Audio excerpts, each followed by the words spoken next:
Welcome to Recovering Evangelicals, a podcast for people who were once very comfortable in the Christian faith until the 21st century intruded and made it very hard to keep on believing. I'm your host, Luke Jansen. And I'm Scott Dyer. A paradigm-changing moment is one in which your whole worldview suddenly morphs. The way you have been seeing things for years, or maybe your whole life, now looks very different.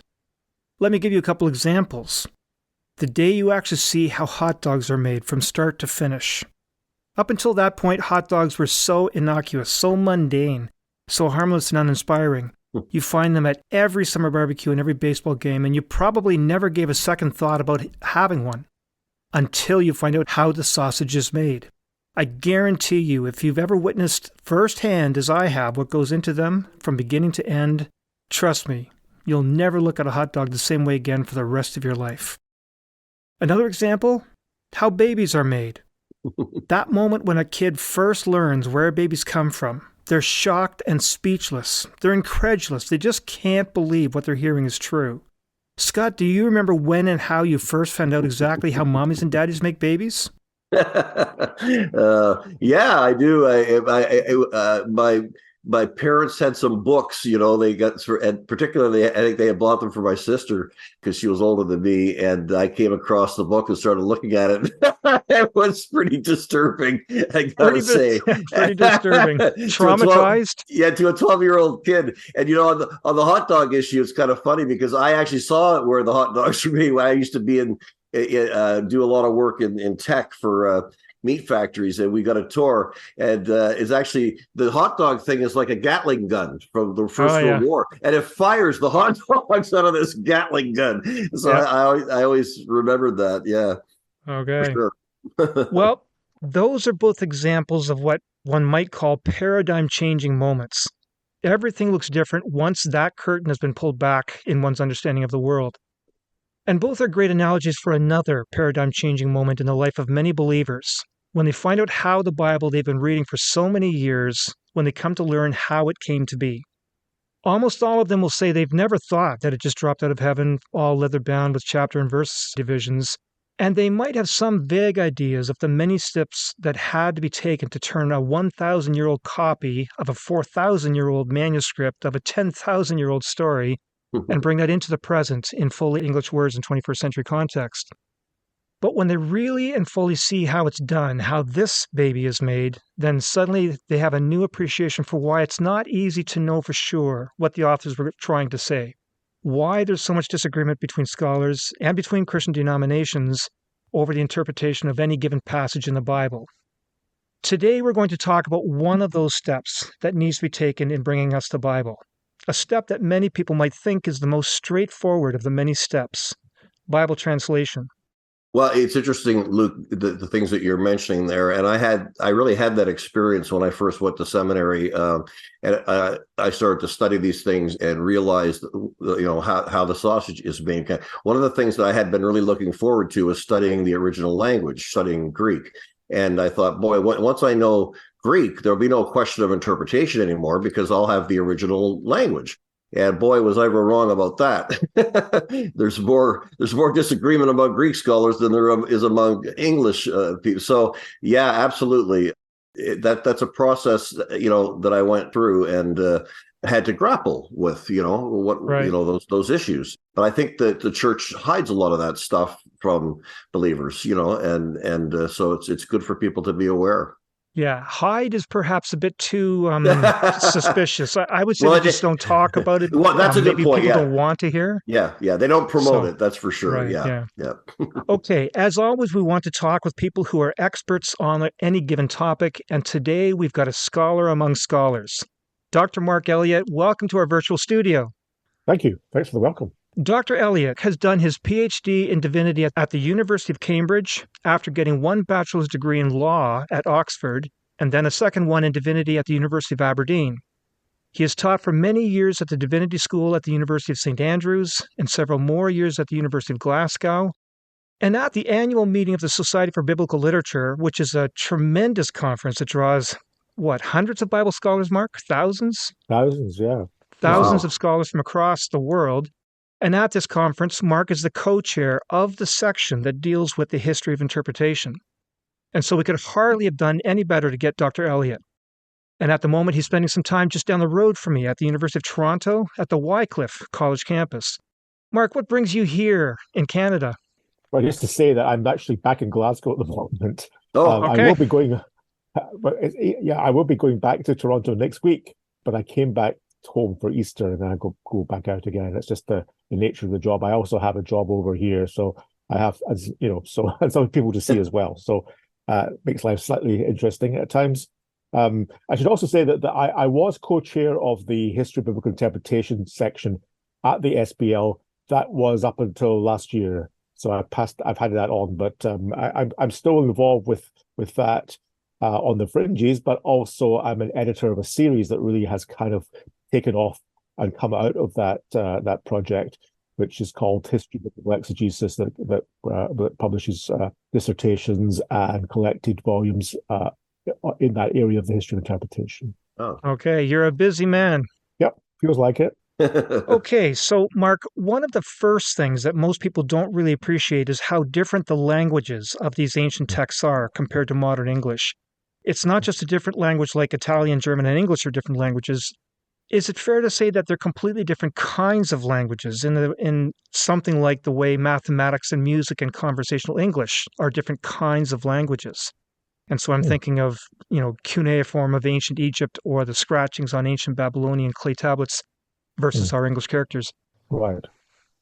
I think somewhere in between those two kind of extremes, between a modern vernacular and something like cuneiform. Obviously, in time it's closer to cuneiform, perhaps, but nevertheless, it's still recognizable as a language. But one reads it, okay, albeit right to left rather than left to right.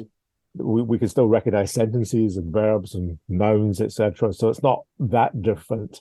There are conjugations. It's a reasonably complex language in the sense that the trick is to realize that most verbal units have 3 consonants, and it's what you do with those 3 consonants, what you build around them, and how you vocalize them, what vowels you give to them, that makes them mean different things.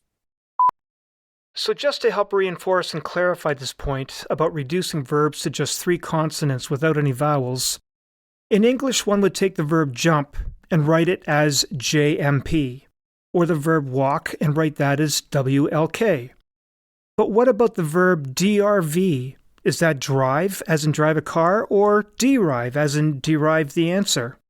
Or the verb CRT, is that create, or crate, or court? Or the verb SPK, does that mean that I speak the sentence, or I spiked the ball, or I spoke the wheel? You can see how this leads to ambiguity and difficulty in translation. Now back to Dr. Elliott. So it is a distinct kind of language, this sort of Semitic language with what they call a 3-consonant root each time. But I wouldn't want to overstress the kind of the complexity of the language. In some ways, some people think it's actually a fairly simple language. It can express itself in quite short time, It isn't given to long, kind of subclauses in the way that some Greek can be or some German can also do. I thought that in ancient Hebrew, at least, there were no spaces between words. And as you just said, there's no vowels. And so you had this long, long string of consonants and you had to pick out the words.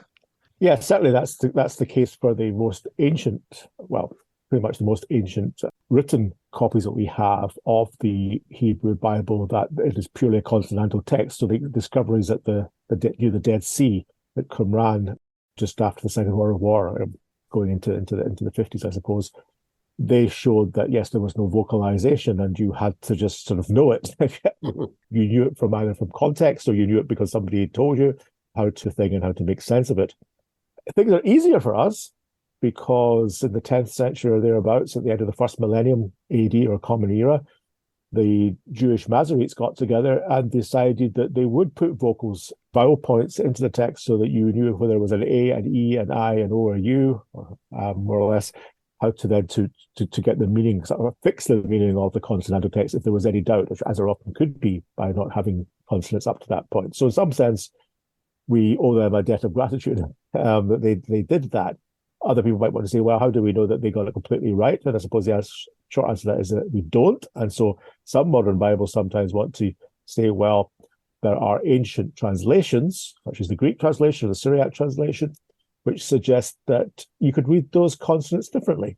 And that certainly is the case. But as a kind of a working basis, I think the Masoretic texts, which is the set vocalization of the consonantal text, is fairly reliable most of the time. Interesting. We have in English and in modern languages this thing called grammar, right? Where we learn what verbs are and adjectives are and so on and so forth. Now, when we're studying an ancient language like Hebrew or Greek, they wouldn't have had there's no grammar of Hebrew, right? That we have at least. So are we overlaying our grammatical concepts onto an ancient language? I'm kind of curious what your thoughts are on that.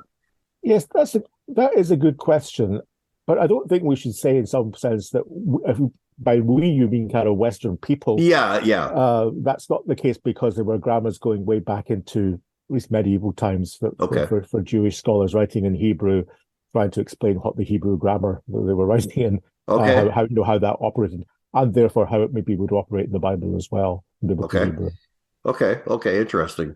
It also Hebrew has a fairly limited vocabulary, I guess. Is that right? About 3,000 words compared to English. Yes, however, of course, the reason for that is that we only have a Bible, which, although is a fairly thick book, nevertheless, it's just one book, and there may have been a lot more Hebrew words which didn't make it into the Bible. So, whether to say that the vocabulary stock was much smaller than modern English. Yeah, yes, probably it was. There were probably less things to have to make up words for.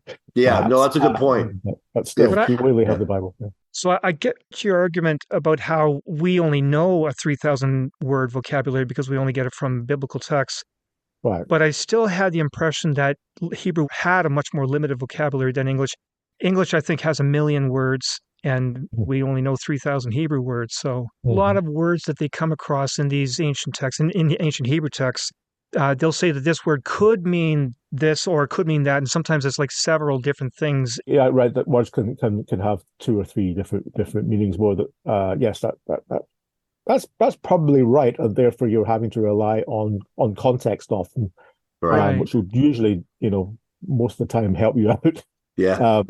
English also is highly contextual. I mean, in English, there are words that could mean all kinds of different things depending on the context that so I think that's pretty endemic to language in general, that context for word meaning is. Now, some languages may less of that. I'm trying to think of an example, but when I'm writing and when I'm hearing things, I think of this very often. I think, how would a non-English person be able to understand this, because I'm using this word that means completely something different if I'm using it in a different context. So yeah, I don't know that Hebrew is unique in that way.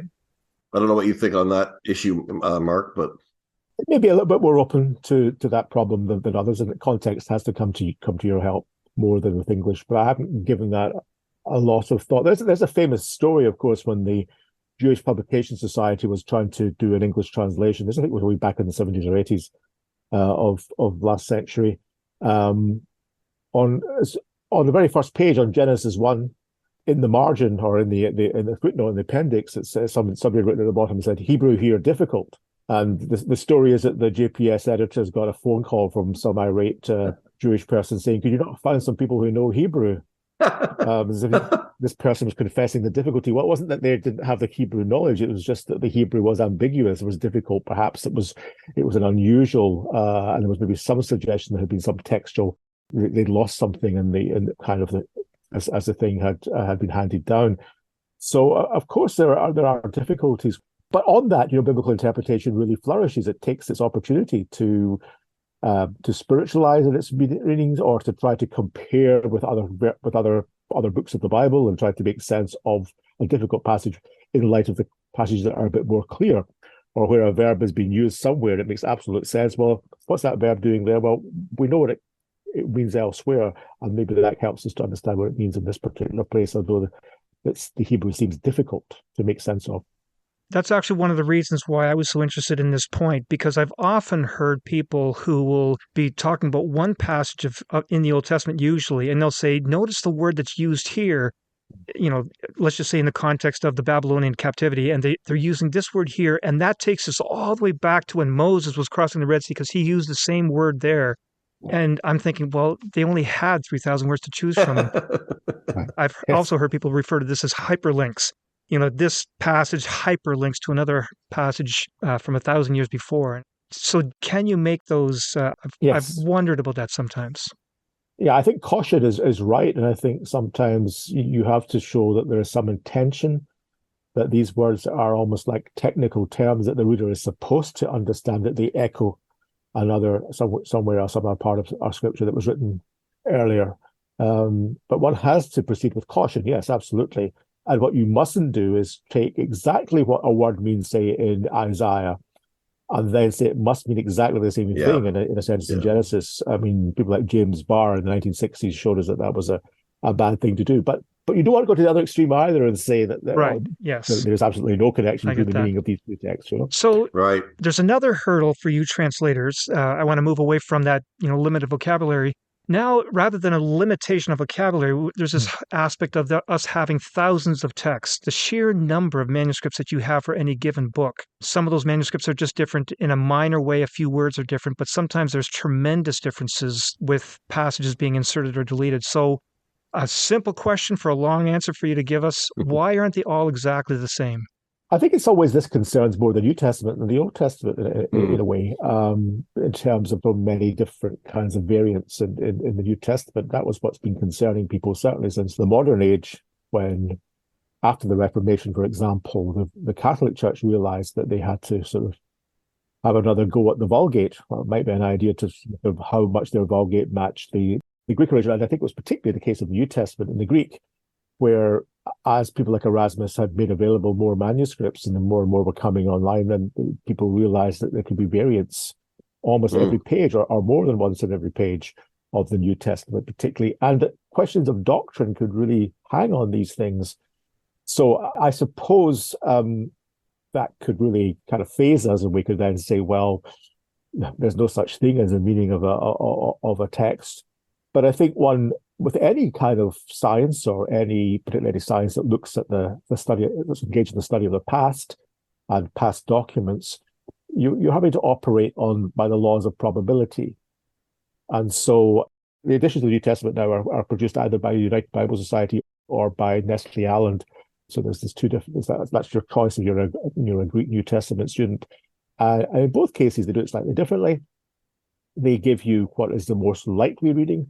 And I think in the case of the UBS, it's A, B, C, and D that are reading is 80% likely, B is 60% likely, C is 40% likely, D is 20% likely. In terms of kind of the number and the trustworthiness and the antiquity of the manuscript tradition, but this particular reading is probably more. We can't say for certain that's what left the pen of Paul or someone as he was writing, but we can be almost certain. It is highly probable.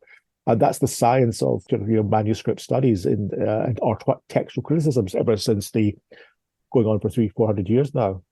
So it's something which I don't think we should be panicked about. There are these differences. Some are later, some are earlier. And obviously the earlier ones are probably more likely to be reliable, but not always, because it's like the more early version may have kind of disappeared and then sort of pop up later. But even that is unusual. So anyway, this is a science, of course, and a lot of people spend their whole lives engaged in that science. But the second thing I would say, that even if there is a big difference, and maybe one of the obvious ones is the case of John 1:18. Is it the only begotten God, or is it the only begotten Son that we're referring to when we're talking about the Logos? Which is he? And Bart Ehrman, for example, from Chapel Hill, a couple of decades ago at least, was trying to make the case that there has been some kind of these Byzantines, as he calls them, these kind of theologians in the 4th century, particularly, as they were writing up the main codices for Constantine. They came and made sure that it was now going to be the only begotten God, just in order to say that the Logos is God. I mean, let's there's no sense in which he's lesser than God, because Arius had been saying that maybe the Logos was lesser than God, but no, the Logos is also the only begotten God. Now, Ehrman, and I think on balance, probably right here to say that the only begotten son reading was probably somewhat earlier, perhaps, and possibly more authentic.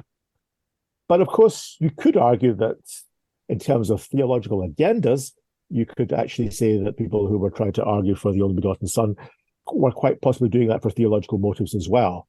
And so sometimes it's very hard to tell which is where the ideology is coming in, because if you are somebody who is trying to say that we mustn't see the Son and the Father as one and the same, because that can lead you into real trouble, then you have to make sure in John 19 that the Logos is the only begotten Son, and it's not to be confused with God, because you might think that's the Father that we're talking about here. So it can go either way. But the third thing, perhaps, just to conclude with, is that these things, where it becomes really kind of theologically significant, seeming there aren't a huge amount of these ones, and even the ones that are like that and do seem significant for theological reasons. At the end of the day, you think, well, what do we gain and what do we lose by establishing one of those options over the other? And do we lose anything from just being able to sort of leave that question open and say, well, it might have been one, it might have been the other? And in fact, it doesn't matter a whole lot. What John 1:18 is saying is that there was somebody pretty special who in some sense was only begotten, whatever that means, and has some claim to either being the Son of God or being very God. Either way, that's a pretty high a claim, really. So when you do have multiple copies and versions of a given passage or a given book, how do you legitimize one versus another? You mentioned briefly dating, but what are some of the other things, and maybe tell us more about the dating? How do you choose between the several manuscripts available, the several different versions available, and say, this is the one that we're going to use over the other ones? This is probably something I learned in sort of first year as undergrad, so that was a long time ago, so I'm going to miss some things here. But just off the top of my head, first of all, an earlier manuscript tends to have have priority, but there are other as you say, there are other criteria. If a reading is attested by more than just one manuscript, or by more than one family of manuscripts, so it isn't just being attested by manuscripts that come from the south of Italy, but it's also being attested by manuscripts that come from something completely different, the Black Sea or something, then in a sense that gives us that's more likely to be an early reading, because it's has had time to spread out all over the Mediterranean. So it's probably not only is it early, but it's also more universal as a reading in terms of its influence. And then the third thing that people I say there may be more criteria, but the third, these are the ones I remember, is what they call the lectio difficilior. In other words, if you've got a choice to make between a reading that makes complete sense and one that actually doesn't make complete sense, that you can, what does that mean? Because the word variant makes the reading less obvious, makes the meaning less obvious. Then perhaps that's the more original one, because the tendency of people is to smooth out difficulties rather than to create difficulties. So that, again, these are criteria which have to be used kind of in tandem and not one that overrules the other. And so when these decisions are made by people working for the Bible societies, they're using, more than just one criterion. When you say you compare the let's say two versions, you've got two versions in front of you, and you say, okay, this version doesn't make sense. That's the word you use. It doesn't make sense, whereas this next one does make sense. I think it's important to distinguish between things making sense, for example, logically or grammatically, as opposed to this doesn't make sense with my theology. Yeah, it's more the former. It's more just that the words don't quite hang together as smoothly. It's a more grammatically difficult reading. Yeah. That's what I remember being taught the same. Okay, so then this was fortuitous, because I wanted to go to this example. So if you don't mind, then I had suggested we look at a few examples, the first of which would be that first chapter of Mark. On that point of looking at the older manuscripts as more reliable, closest to the original, and the newer manuscripts potentially not being as reliable, they might be more susceptible to editorial changes. This was a passage that we talked about a couple months ago. And I want to talk about it here partly because it'll illustrate the impact of the decision-making process that translators take, but also because it helps, I think, to get a more accurate picture of who Jesus was. Now, we won't get into details. We did this a couple months ago again. I think it was, episode number 104. Listeners can go back to that around the 1 hour mark, and we talked about it for 15 minutes. But this is the story of Jesus healing a leper. And the key thing is the earliest manuscript has Jesus being motivated by anger. But the more modern translations will opt instead to use the more recent manuscripts, which say he was motivated out of pity or compassion. And it would seem to me the reason for doing that is that people were uncomfortable with saying that Jesus was motivated by anger, and yet that's the way it's expressed in the earliest manuscript. So can you share your perspective on that example and that whole decision-making process? I find this one slightly difficult because the Greek word that does get used, and it's not just at that point in Mark, but it's also used later on when Jesus looks at the people. Is it the 5,000 or the 4,000? I can't remember which. He's going to feed, and 5,000. And the same verb is used. He was moved in his bowels. He was moved. Deep down, he was really affected by this. This is the same verb, and of course, it could mean simply he had compassion, but there's also a sense in which it means something which is a disturbance. The question is that Jesus is disturbed. So whether you say he's disturbed and compassionate or disturbed in a way that he's not happy about the situation, it almost feels like two sides of the same coin. And I'm not saying that that's then can resolve the difficulty that we have in having these two different readings. But a similar example comes, and it's not quite the same thing because it's not to do with a variant in terms of the text, but an interpretation of Jesus in John chapter 11, 33 to 36, where it says that Jesus wept. Of course, you've got people falling over themselves to say, well, actually, we want to make sure that this cannot possibly mean that Jesus was sorry for himself or had any kind of, real kind of, he was really touched because he was sad, because Jesus couldn't possibly be sad. He's the savior of the world. He knows how the thing is going to pan out. He knows that Lazarus is about to be healed. What's he doing or he's going to be brought back from the dead, as it were. What's he doing being sad? And of course, then you have a kind of an argument between sort of Aquinas and Bonaventure as to whether Jesus was able to truly feel human emotions, or whether he was just pretending to be sad in order to make okay for Martha and Mary to also be sad, and just trying to kind of come down to their level. So that's not. I'm sorry, I'm wandering away from that question, but I think what the way to resolve that, and I think to resolve this issue, is to say that if we're going to attribute emotions to Jesus, then those strong emotions, it's very difficult to attribute kind of positive emotions without attributing something that we might want to call a negative emotion. And then, of course, you parse a negative emotion and say, but that sort of rage for justice, for putting things right, is very much there. But it's the other side of the coin for Jesus' compassion for those who he wants delivered from this thing. So you can imagine that copyists are trying to emphasize one rather than the other. What they're doing is by adding or subtracting or by changing. They're not necessarily materially changing the kind of the message of that passage. But I thought it was a different word in the earlier manuscript than the later ones. Sure. And so you say essentially one way or the other, the verb can mean deeply moved in one's bowels, in my guts. I feel this deep emotion. You said that could be compassion, it could be anger. And if there is any element of anger, it would be at the circumstance and not the man. Mm-hmm. But when you look at the whole passage, it talks about like Jesus is really abrupt with the guy. He's basically saying, don't talk about it. It says that he scolded the man, and then it says that Jesus drove him away. And the way I heard it portrayed to me was he drove the man away like he would drive an evil spirit away. And so it sounds like there's more anger than compassion at the man. Oh, that's interesting. Yeah, I hadn't really thought of that. That's a possible reading. That could well be how it was and how we should understand it.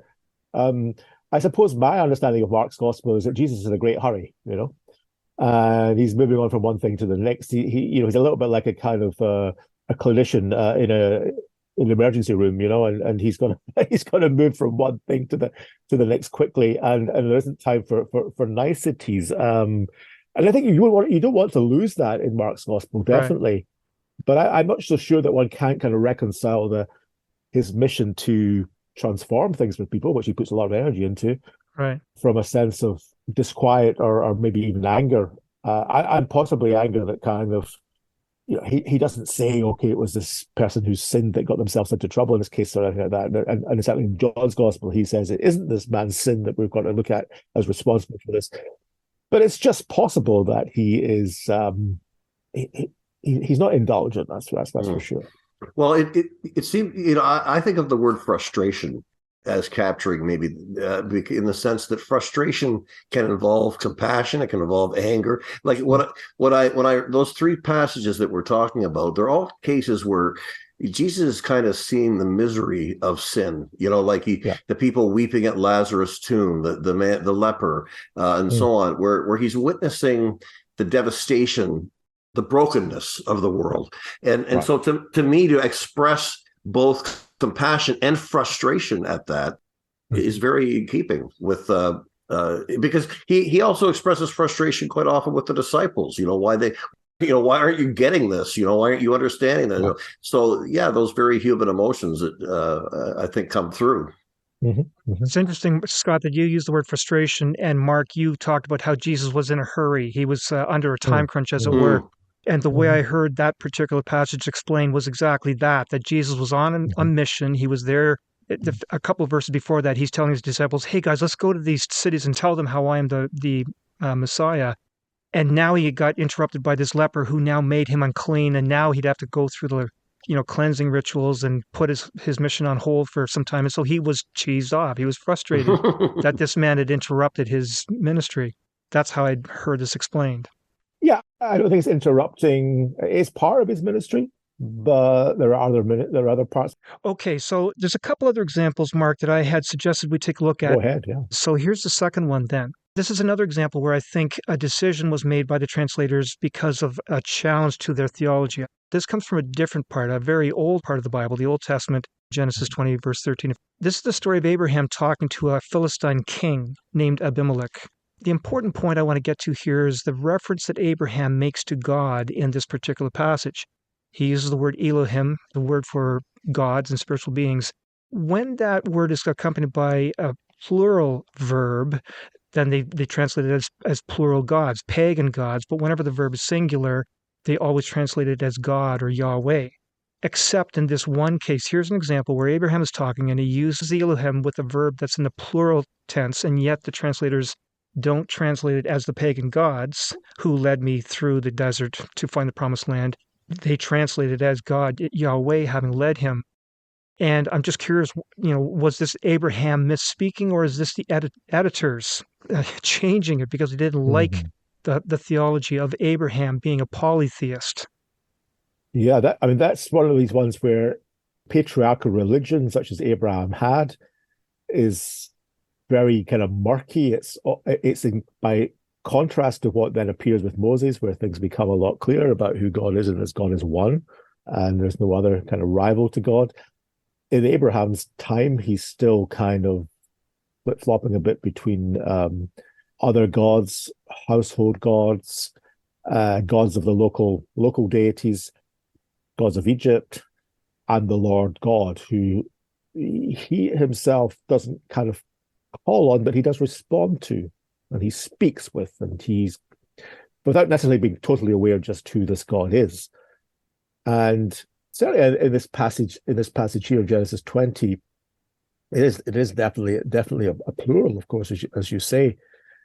Now that whether that's, as you say, is that Abraham saying, "Well, I'm saying it this way in order to help you here, Abimelech, because you're a pagan and you will think of God as plural, so that the gods were on my side, or the gods." Actually, didn't say they were on my side. They just pushed me around in the desert. That's the kind of the word that he uses. Whereas the Septuagint translation talks about God singular leading singular Abraham, but the Hebrew is much more sort of, well, it's nice to be led, but it's not nice to be kind of driven and pushed around or made to wander. I think that's the verb.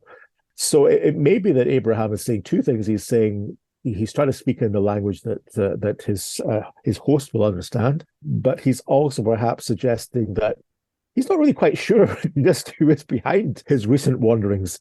There's some divine force out there that's either going to enter for me or is going to come good and deliver me. But at this point, I'm just not quite sure. And I think there is meant to be some kind of ambivalence there. What we shouldn't do is we shouldn't ever, I don't think, we go to this passage and try to make some sort of Trinitarian claim and say it's Father, Son, and Holy Spirit, that are doing this any more than in Genesis 1. We should talk about that because it's Elohim, therefore it's the Trinity, because the plural is used there too.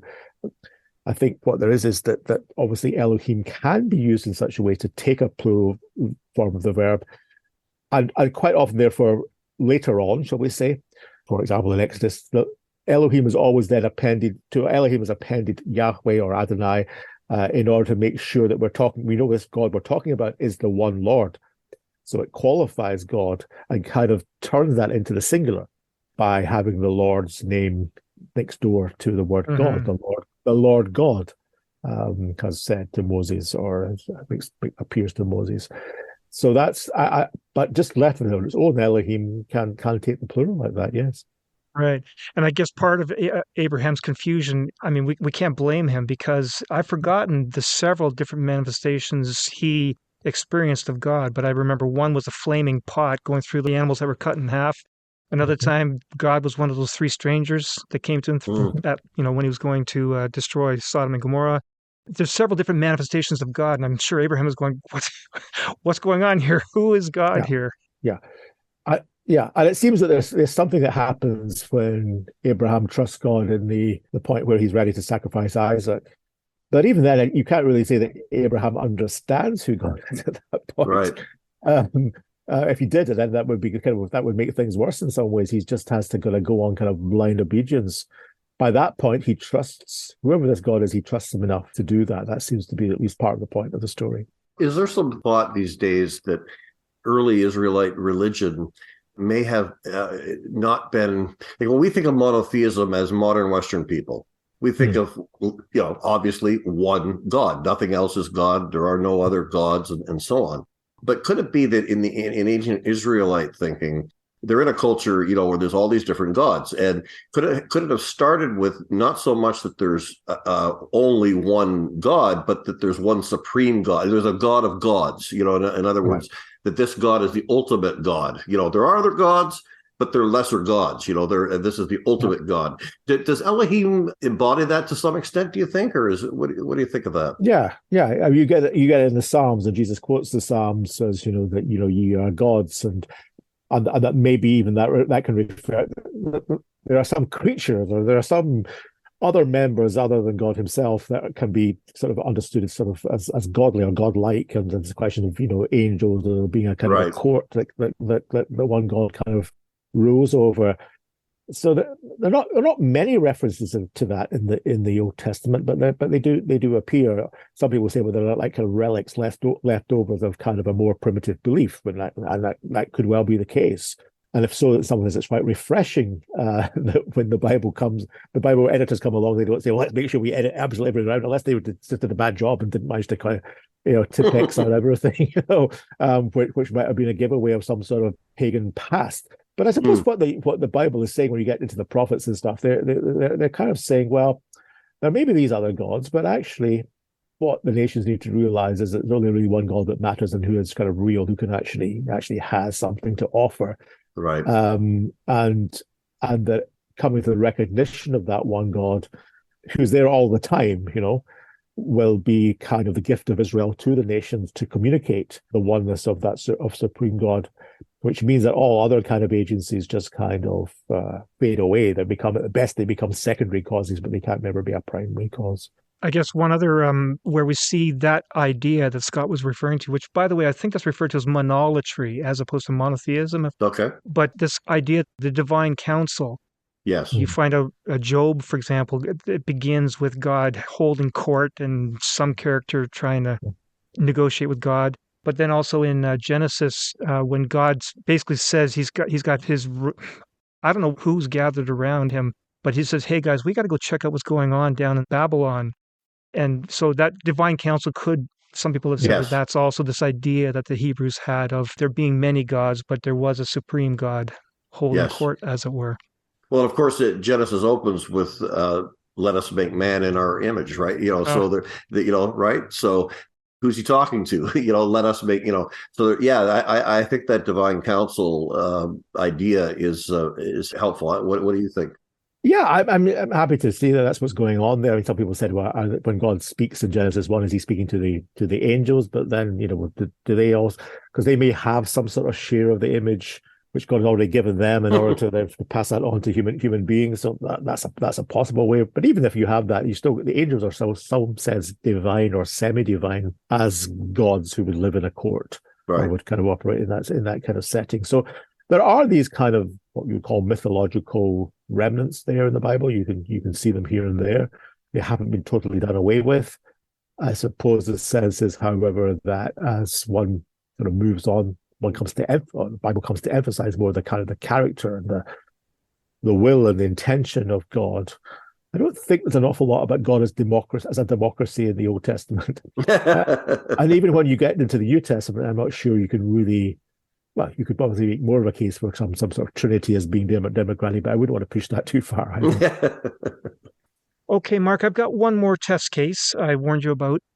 So this one highlights a whole other problem, and this one smacks people in the face every year around Christmas time. It's the old chestnut, the virgin shall conceive, and all the verses around that whole prophecy in the Old Testament and the New Testament. And of course, that opens up this theological tenet, this doctrine of the virgin birth of Christ. Before we get into how the gospel writer Matthew takes that idea, could we first take a look at how the whole story begins, how that whole prophecy begins in the Old Testament? Mark, can you tell us about that prophecy of a virgin conceiving and giving birth in the Old Testament? Who are the characters? What's the immediate context for that Old Testament prophecy? Yeah, the immediate context would seem to be that Isaiah has gone to try to tell the king something he needs to know and to share his prophetic vision with the king, and the king isn't really listening too well. And so the question is, who is the child that's going to be born? Is it the king's son or is it the Isaiah's son? But anyway, there seems to be something in this kind of date, by this time these things will happen, and on this timeline he wants to start talking about things that are going to happen almost like in the immediate future, it would seem. Now, that's then left sort of hanging as to what that prophecy might mean about, behold, the young woman, and we'll talk about it's possible of being a virgin in a minute. The young woman will conceive and bear a son, and that's that then gets hangs in the air a bit, and then obviously in the gospel that is seen to be a prophecy of Jesus, that and not only is it a young woman, but behold, it's a virgin. And as Nicholas of Lyra or Martin Luther or various other commentators will say, what's the big deal about a young woman becoming pregnant? How is that something to behold? And so they're singling it out because there is something miraculous. So therefore, the argument is that best to translate this as virgin, because only that would be something particularly special. But before we get too far into the New Testament application of this, I still wanted to make sure that we completely described how this prophecy comes out in the Old Testament. Yes. Oh, yeah, sure. I mean, I think it's a young woman. It's that the Hebrew word means. But of course, in that time, pre-adult women tended to be virgins, like 99% of the time, in that society. So if you say a young woman will conceive, you're saying, a virgin will conceive. Probably doesn't really go anywhere in Isaiah. And that's why it kind of has a kind of afterlife, because people are looking around to say, well, we don't hear about what happened to this boy or whoever he was. But as I understand it, the emphasis is not on the child who was born in this prophecy when Isaiah delivers this prophecy. The emphasis is not on the child, not specifically, but rather he says, you are scared of this enemy, this army that's going to destroy King Ahaz and his people. And he says, look, there's going to be a girl who's going to have a kid in just a few years before he can distinguish good from bad. In other words, before he's 5 years old and can know when he's a bad boy. Before that happens, these kings, these enemies are going to be gone. And that's the point of that prophecy, not anything to do with the kid. The kid isn't going to be well, maybe I should stop talking and let you respond to what I've just said. That's absolutely right. And that's what I said about I didn't put it as well as you did, about the timeline. That's, by this time, things are going to get better. And maybe the very fact that it's a child being born is a sign of life and hope and the future. So that's why he uses that as to kind of always tell the time by, and that things will be very much improved. Now, there's two other points I really want to emphasize before we come to Matthew. And the second one is this. The text is very explicit. It's obvious from the wording that this was not a virgin birth in the Isaiah prophecy itself and how it played out at the time of King Ahaz. It says that Isaiah was the one who went to the prophetess and conceived the child. They had sex. Mm-hmm. The child was Isaiah's son. Mm-hmm. Now we can talk a bit more about that. But the point is that whole prophecy that was being talked about in the Old Testament was not a virgin birth. It was very obvious that Isaiah fathered the child. So it's not a virgin birth prophecy. Right, right. And he didn't say, he wouldn't say, and a virgin shall conceive, because he's the one that fathered the child. Yeah.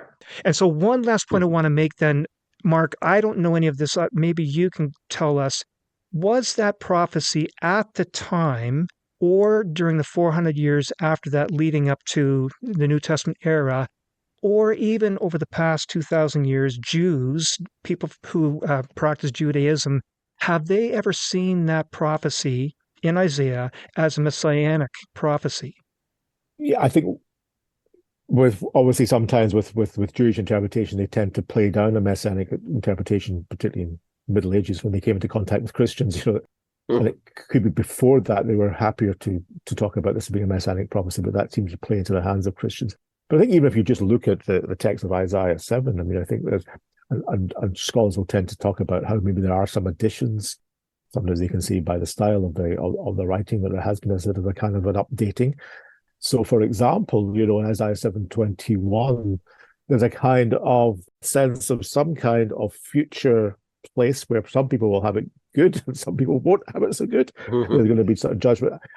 And that kind of already takes attention a little bit away from the prophet and his wife and that domestic kind of scene, or even the particular present political situation contemporaneous with Isaiah himself. So already, I think in the scripture itself, you're getting a kind of an interpretation which is sort of making it look towards the future a bit. Right, but I guess to be more explicit in my question, did any people who practice Judaism see that child that was born? And I forget the name now, but it's a very long, convoluted name. Let me just. Oh yeah, Maharshala Hashbaz. Yeah. Did they ever see that child as the Messiah, or this young woman as the Messiah, or Isaiah as the Messiah? Did any aspect of that prophecy that's given in that Isaiah passage in chapter 7, is that any of that messianic in their eyes?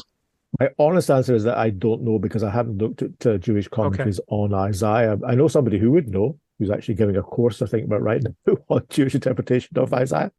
But if I had to give an uninformed answer, or a hunch kind of answer, would be that yes, there is some of us a messianic reading of this already before Christianity comes along. Okay. But that after Christianity comes along, then let's talk about something else. Right. Yeah. Well, they can say, let's talk about something else, but let's now, the three of us, talk about exactly that, about Matthew taking that passage. And by the way, Matthew is a tax collector. He's not a theologian. So he takes this passage and he now applies it to the story of Mary and Joseph and Jesus.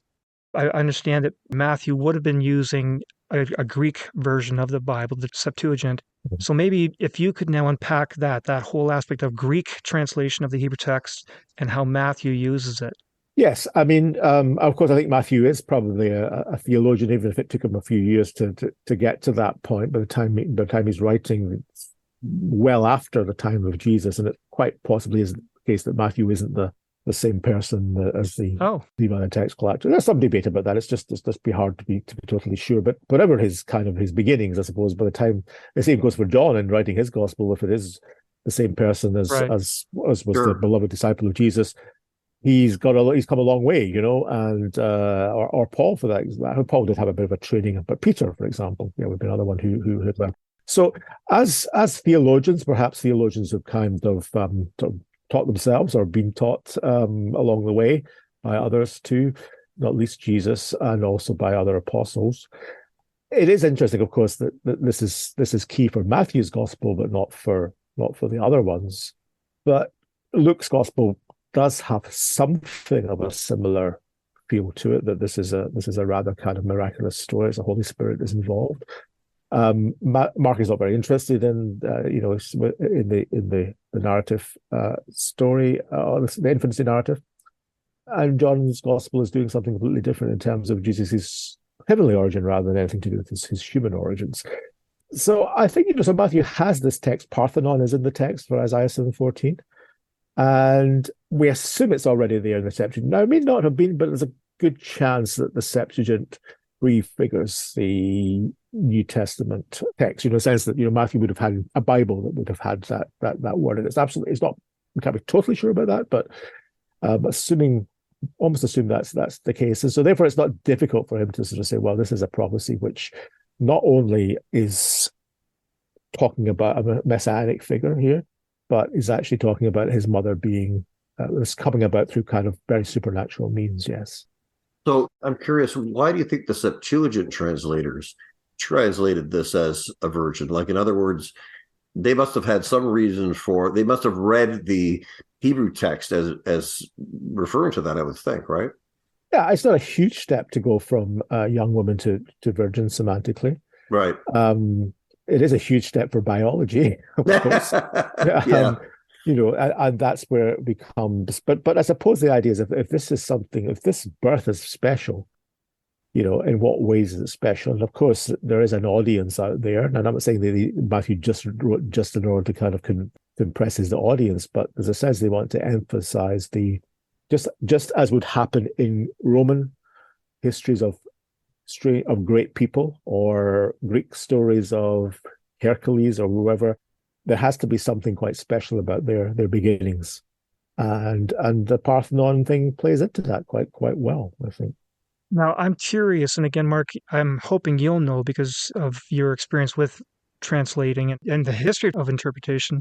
But to get back to Scott's question, why would they turn this into a virgin birth when the context in the Isaiah passage has Isaiah being the father of the child?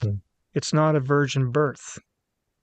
Because they didn't read texts in the way that we tend to read texts. We're great ones for kind of stories, long stories that kind of develop over chapters and chapters, and we think these are the same. But when we look at Isaiah 6, 7, 8, 9, 10, 11, it's just about a unit. But even then, there's lots of kind of looks like it's been kind of reworked and bits have been taken out and other bits have been put in. So they don't tend to read text in the same way as we do. They tend to read text in what we call an oracular way.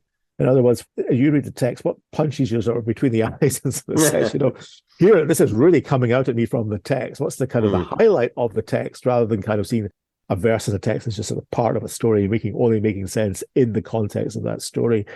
They're quite happy to read things in a decontextualized way because they believe that God has spoken to the prophet in a supernatural way, and the prophet is now sharing that with us by writing it down.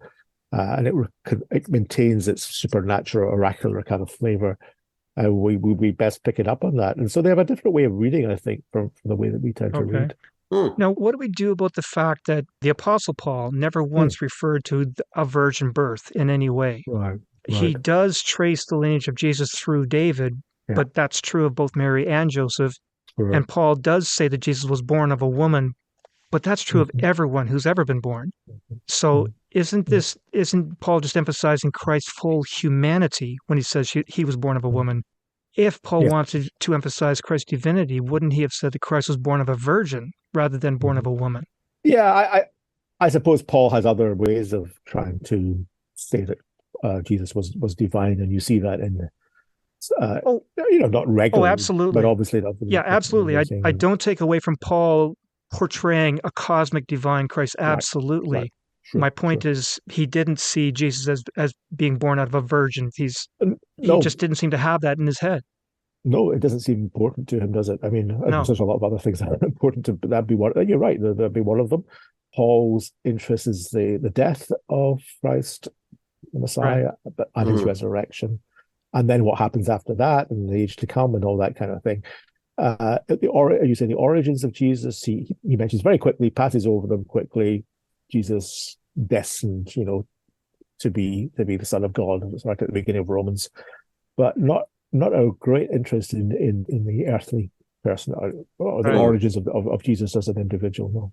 Right. Okay. It seems kind of almost a little paradoxical that in Matthew, you also have the genealogy, right? So Matthew is at pains to argue that Jesus is human and that he comes through the genealogy of humans, right? Of from Abraham and so on. And then all of a sudden, you have the introduction of the supernatural birth. Yeah. I think that's right. I mean, I think, though, it does not say right at the end of the genealogy that he was thought to be of Joseph. Yes. If I remember rightly. So in other words, Jesus qualifies on all counts. He qualifies through his dad, he qualifies through his mom in human terms, but he also is divine. So the whole, he wins in sort of 3 competitions. He could, like having 3 boxing belts. He's right.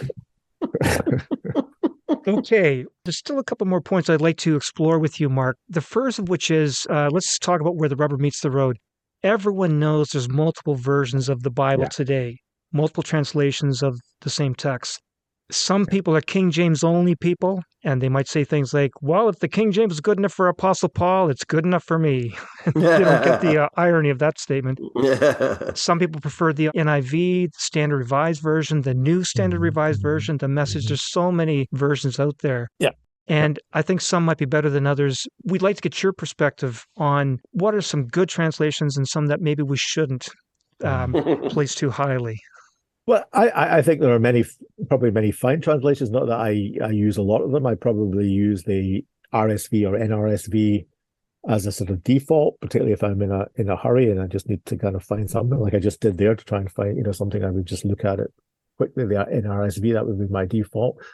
NIV, I know I have a friend who's been on the committees of revising, and they've although they're seen as having a kind of an evangelical Protestant kind of sort of bias in some ways, they're self-aware of that, and so everything they try to be very careful to rein that in a little bit, or to be able to justify why they particularly want to say something that sounds a little bit slightly more theological than maybe the text would bear at first reading. So, and I think people know that as they come to look at translations and realize that translations aren't simply about, well, just telling you what it would have said if you were reading it in Greek or Hebrew. It's sort of doing a little bit more than that. It's trying to sort of make it speak into the situation of today, which in some sense also presupposes a whole history of kind of controversies about what justification by faith alone might mean, and whether that word alone should appear in Romans 3:28, or whether you should leave it out, as the Catholics said, and Luther said, well, but that's the point, I think the Catholics are probably right on that one. But you can understand what Luther was trying to get at too, and there's various ways of saying that. The other thing is to say that there was once a Bible called it's still around, called the New English Bible. People don't read it very much these days, but when I was a schoolboy, that was the only one we had, because it was given to us because it was meant to be more literary. Subsequently, people said, well, actually, it's got some crazy thing, particularly the Old Testament sort of choices of translation, which have looked at kind of rare Hebrew words and kind of guessed their meaning through the Arabic, by relying very much on modern contemporary Arabic to understand a very ancient Hebrew text. And things have moved on since then. People don't do that so much, but that was one of the kind of slightly odd things about that text. And also it was more literary. It wasn't quite as obviously theological. Maybe it missed some of the theological points in the New Testament. But I remember reading it, and maybe because of this is going against what we just said about what I said about Isaiah 6-11 a few minutes ago. But the New English Bible tend to be quite good at writing. Give me a kind of a sense of a kind of a flow of a text. It read nicely as good English. And I can remember reading the Epistle to the Romans when I was 16, and for the first time starting to understand the gospel, as that's how I put it at the time. I said, this actually makes sense. So I've got a lot to be grateful for, even though I would not recommend that version. So I want to be kind of generous as possible and say, are there bad versions out there? Well, possibly, but these are ones maybe that I haven't read the bad versions. I can't think of a really bad version. Sometimes the Good News Bible does seem a bit insipid and a bit simplistic, but I don't want to go after that either. If it works for some people, then great, What do you think of, I guess, two that I'm thinking of, the ESV, which is fairly new, English Standard Version, and the other one that's so popular, and now I'm forgetting, but what's the one that's very, very, it's almost, it's not a paraphrase, but Message? The Message, yes. What do you think of those two? I think the Message is a gateway drug to the popularity of the Bible itself, I'm not sure I'd want somebody who's been a Christian. The whole idea was, I think, when Gene Peterson wrote it, was to try and get people who are not in the churches to read it and come to faith through that. But then I suppose if they were in churches, you would then say, well, yeah, you can still read that, but you might want to help you to deepen your faith if you kind of had a slightly more sharpened sense of what the text is saying. Or at least when it's being preached from. Would you preach from the Message? Maybe not. Maybe it's for unbelievers rather than for believers. And I guess if Peterson was still alive, he would say, "Great, that's right." for me. So the other one was the ESV, which tends to be among sort of more reformed conservative communities that use that.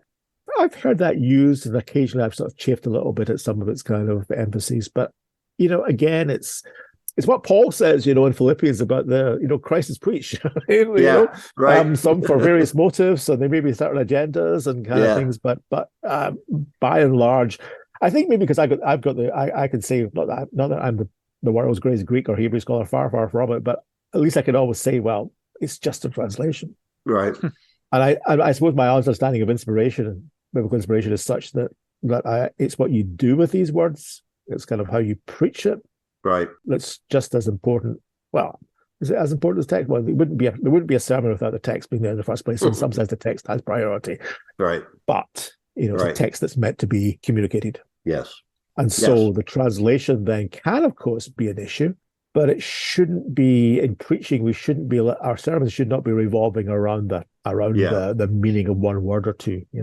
Yeah. Okay. Now, to belabor the question, sorry to do so, I was raised for much of my early Christian life, King James was the version. Right. As I understand it, the King James was one of the earliest translations. It relied on the manuscripts that were known at that time. They didn't have a lot of the manuscripts that we now have, the more reliable ones. Yeah. So it's based on less reliable manuscripts. Yeah. And then I moved through the phase of using the NIV all the time. And I understand the NIV is notorious for making some interpretational choices that change the theology. They choose to interpret a certain way because they want to endorse a certain theology. Yeah, no, I think that's right. Yeah. Just to the extent that happens, and if you, could you miss it and still profit from it? I think probably the answer would be yes. Right. So would you say then that listening to this discussion that the best thing probably if you want to study the Bible fairly seriously would be to be using multiple translations, to be comparing translations, which is so easy to do now in digital Bibles. Well, that's true. That is certainly an advantage that we have. I would say particularly if you're a preacher, yes. Yeah. Definitely. As a person who's just trying to remember stories or teachings, bits of wisdom, I'm not sure. Okay. I'm just looking at the ESV here on Romans 3:28, and it doesn't say alone. Okay. It has a little footnote that says you can say alone. It has a little P, and you look down in the bottom and it says, possibly alone, but it's not. But that's interesting. They don't go full Protestant on that one. Right. Okay. So we are out of time. Mark, before we do draw a line under this one, was there anything we didn't talk about that you think we should have? Anything that you wish we had said on this topic? Yeah, I would just say that, the Bible has enough. There's enough certainty to it to encourage us to have faith in it. But there's not so much certainty that there isn't room for our faith to play a part, Okay. Very good. So in our show notes, I'm going to have links for our listeners to find you, your faculty page, and a little bit about yourself.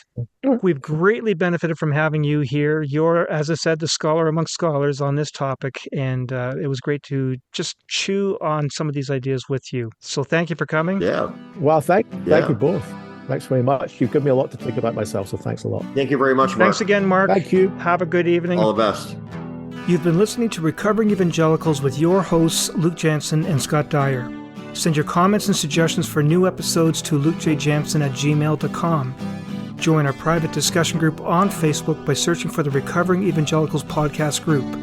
Look for the logo that you always see at your favorite podcast catcher and ask to be let in. Subscribe to lukejjansen.wordpress.com if you want to get advanced releases and group posts, or browse through our archive for a full listing of all our previous episodes. And please help the podcast by sharing with a friend and leaving a review at your favorite podcast catcher.